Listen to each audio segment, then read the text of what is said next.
भारताच्या अगदी मध्यभागी असलेलं नागपूर आजवर संत्र्यांचं शहर, झिरो माईल सिटी आणि महाराष्ट्राची उपराजधानी म्हणून ओळखलं जात होतं. पण आता नागपूरची ओळख जी आहे ती पूर्णपणे बदलणार आहे. कारण येत्या काही वर्षांमध्ये इथलं डॉक्टर बाबासाहेब आंबेडकर आंतरराष्ट्रीय विमानतळाचं रूपांतर आहे ते जागतिक दर्जाच्या एव्हिएशन हब, अत्याधुनिक कार्गो हब आणि भव्य एअरपोर्ट सिटीमध्ये सुद्धा केलं जाणार आहे. हजारो कोटी रुपयांची गुंतवणूक, लाखो प्रवासी हाताळण्याची क्षमता, हजारो रोजगारांच्या संधी आणि मध्य भारताला नवी आर्थिक ओळख देणारा हा प्रकल्प नेमका काय आहे? त्याचबरोबर नागपूर विमानतळामध्ये कोणकोणते मोठे बदल होणार आणि या विकासाचा विदर्भासह संपूर्ण महाराष्ट्राला नेमका कसा फायदा होणार, या सगळ्याबद्दल आपण आजच्या या व्हिडिओमध्ये जाणून घेणार आहोत. त्यामुळे लगेचच सुरुवात करूया. नमस्कार, मी रामेश्वरी आणि तुम्ही पाहताय कट टू कट. देशभरामध्ये मोठ्या प्रमाणावर पायाभूत सुविधांच्या विकासाची कामं सुरू आहेत. महाराष्ट्रामध्ये सुद्धा एकामागून एक महत्त्वाकांक्षी प्रकल्प साकार होत आहेत. नवी मुंबई आंतरराष्ट्रीय विमानतळाचं उद्घाटन झालं. पालघरमध्ये नव्या विमानतळाची घोषणा करण्यात आली आहे आणि आता राज्याच्या उपराजधानी म्हणजेच नागपूरसाठी सुद्धा एक मोठी आणि ऐतिहासिक घोषणा सुद्धा करण्यात आली आहे. नागपूरच्या डॉक्टर बाबासाहेब आंबेडकर आंतरराष्ट्रीय विमानतळाचं रूपांतर आता केवळ विमानतळ म्हणून नाही तर जागतिक दर्जाच्या एव्हिएशन हब, कार्गो हब, त्याचबरोबर एअरपोर्ट सिटीमध्ये केलं जाणार आहे. केंद्र सरकारची मंजुरी मिळाल्यानंतर GMR समूहानं या संपूर्ण प्रकल्पाचा आराखडा जाहीर केला असून येत्या काही वर्षांमध्ये नागपूर विमानतळाचं स्वरूप पूर्णपणे बदलणार आहे. विमानतळाची क्षमता वाढणार आहे, आधुनिक सुविधा उपलब्ध होणार आहेत, हजारो रोजगाराच्या संधी निर्माण होतील आणि नागपूर मध्य भारतातील सर्वात मोठं लॉजिस्टिक आणि व्यावसायिक केंद्र बनण्याच्या दिशेने वाटचाल करणार आहे. सर्वात आधी आपण समजून घेऊया की हा प्रकल्प नेमका आहे तरी काय.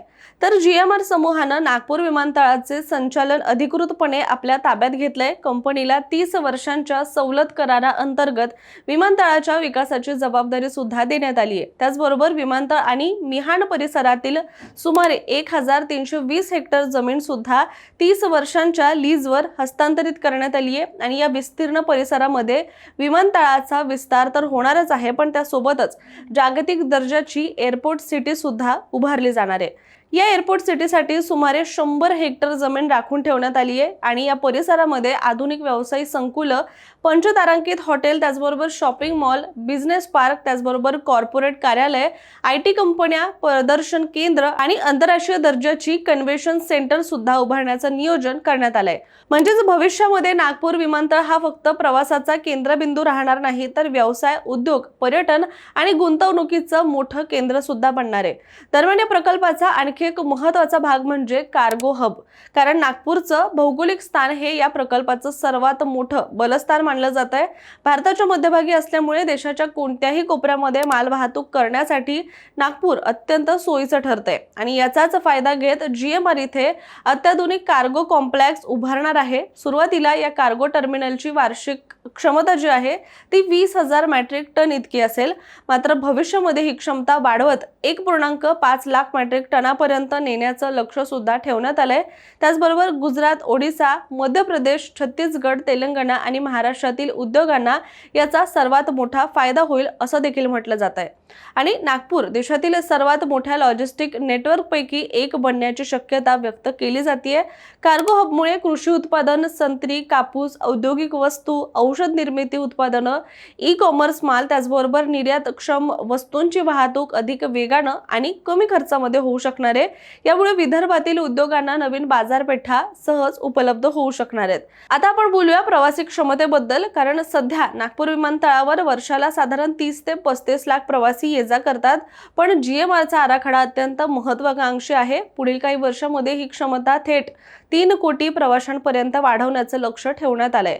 एवढंच नाही तर भविष्यामध्ये आणखी विस्तार करून 5 कोटी प्रवाशांची क्षमता निर्माण करण्याचं सुद्धा नियोजन आखण्यात आलंय आणि यासाठी टप्प्याटप्प्याने मोठ्या प्रमाणावर पायाभूत सुविधा उभारल्या जाणार आहेत.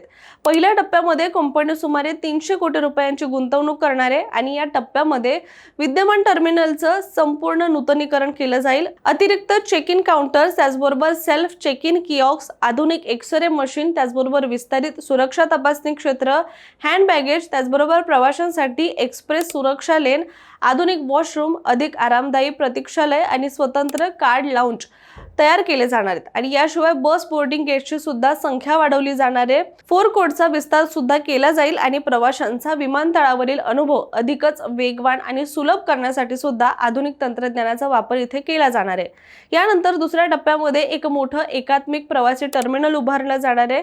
सुरुवातीला त्याची क्षमता दरवर्षी सुमारे 40 लाख प्रवाशांची असणार आहे आणि या टर्मिनलमध्ये आधुनिक डिझाईन, अत्याधुनिक सुरक्षा व्यवस्था, डिजिटल सुविधा, स्मार्ट बोर्डिंग प्रणाली आणि आंतरराष्ट्रीय दर्जाच्या सेवा सुद्धा असतील। याच टप्प्यामध्ये नवीन कार्गो टर्मिनल, अतिरिक्त विमान parking stands, in flight kitchen, त्याचबरोबर भूमिगत इंधन पुरवठा व्यवस्था, विस्तारित पार्किंग आणि प्रवेश मार्ग विकसित केले जातील। तिसऱ्या टप्प्यामध्ये आणखी मोठा विस्तार होणार आहे। यामध्ये भविष्यामध्ये 4000 मीटर लांबीची दुसरी समांतर धावपट्टी सुद्धा बांधली जाईल। नवीन एअर ट्रॅफिक कंट्रोल टॉवर, तांत्रिक इमारती, त्याचबरोबर स्वतंत्र वीज आणि जलपुरवठा व्यवस्था उभारली जाणार आहे। भविष्यात वाढणारी विमान वाहतूक लक्षात घेऊन विमानतळ पूर्णपणे जागतिक दर्जाच्या मानकांनुसार विकसित केलं जाणार आहे। GMR समूहाचे कार्यकारी संचालक SGK किशोर आणि GMR नागपूर एअरपोर्ट लिमिटेडचे मुख्य कार्यकारी अधिकारी श्रीकांत भांडारकर यांनी सांगितले की नागपूर हे भारताच्या मध्यभागी असल्यामुळे भविष्यात देशातील सर्वात महत्त्वाचं एव्हिएशन आणि लॉजिस्टिक हब केंद्र ते बनणार आहे। त्यामुळे हा प्रकल्प केवळ विमानतळाचा विकास नसून संपूर्ण देशाच्या प्रदेशाच्या आर्थिक परिवर्तनाचा एक प्रकल्प ठरणार आहे आणि या प्रकल्पामुळे रोजगार निर्मितीला सुद्धा मोठी चालना मिळणार आहे। GMRच्या अंदाजानुसार विमानतळ विस्तार, cargo hub, airport city, hotels, त्याचबरोबर व्यावसायिक संकुल, लॉजिस्टिक पार्क, देखभाल केंद्र आणि इतर पूरक उद्योगांमुळे सुमारे 30,000 प्रत्यक्ष आणि अप्रत्यक्ष रोजगार इथे निर्माण होऊ शकतात। बांधकाम, त्याचबरोबर विमान वाहतूक, पर्यटन, हॉटेल व्यवसाय, IT, रिटेल, सुरक्षा, वाहतूक आणि सेवा क्षेत्रामध्ये सुद्धा मोठ्या प्रमाणावर रोजगार इथे उपलब्ध होण्याची शक्यता वर्तवली जाते।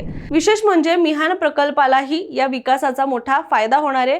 मिहानमधील उद्योग, IT पार्क, त्याचबरोबर MRO अर्थात विमान दुरुस्ती केंद्र आणि निर्यात उद्योगांना सुद्धा विमानतळाशी थेट जोडणी मिळणार आहे। महत्त्वाची बाब म्हणजे भारतीय वायुसेनेचा सुद्धा या विमानतळावर वापर कायम राहणार आहे। म्हणजे नागरी आणि संरक्षण क्षेत्राचा समतोल राखत विकास केला जाणार असून आवश्यक त्या सुविधा वायुसेनेला सुद्धा उपलब्ध करून दिल्या जाणार आहेत। एकूणच पाहिलं तर नागपूर विमानतळाचा हा विकास केवळ एका नवीन टर्मिनल पुरता मर्यादित नाहीये, तर हा प्रकल्प विदर्भाच्या अर्थव्यवस्थेला सुद्धा नवी दिशा देणारा ठरू शकणार आहे। जसं हैदराबाद, बंगळुरू किंवा दिल्लीमध्ये विमानतळांनी त्या शहरांच्या आर्थिक विकासाला गती दिली, तसाच परिणाम नागपूरमध्ये सुद्धा आता दिसून येऊ शकतोय। त्यामुळे आता पाहणं हे महत्त्वाचं ठरणार आहे की हा महत्त्वाकांक्षी आराखडा ज्या वेगानं जाहीर झालाय त्याच वेगानं त्याची अंमलबजावणी होते का आणि नागपूरचं खरंच मध्य भारताच्या विकासाचं नवं प्रवेशद्वार ठरतंय का? त्यामुळे तुम्हाला या सगळ्या प्रकल्पाबद्दल काय वाटतंय कमेंट करून नक्की सांगा आणि अशाच माहितीपूर्ण व्हिडिओसाठी सुद्धा कट टू कटला सबस्क्राइब करायला विसरू नका।